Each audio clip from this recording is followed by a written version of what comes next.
sitwasyon, no? Nilagay ka sa third party situation ng iyong person. For some of you, with the King of Wands in reverse, no? Walang pakialam itong tao na ito, right? No? Ginagawa niya lang kung anong gusto niya, right? No? At with the Three of Cups, no? Marami siyang, sabihin natin, kinakalandi itong tao na to. Lalaki man, babae, vice versa, right? No gender tayo right dito, no? So, meron ditong scenario, may sitwasyon dito for some of you Capricorn that you are this, no? Yung person mo. O pwedeng sabihin natin ikaw mismo, no, Capricorn, nasa third party situation ka.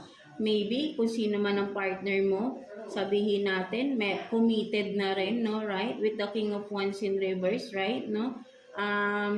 Ano to, no, selfish na tao to, no? Sabihin natin with the King of Wands, hindi to nagdidesisyon ng tama, no? Sa padalos-dalos. Kasi pwede rin pag kahit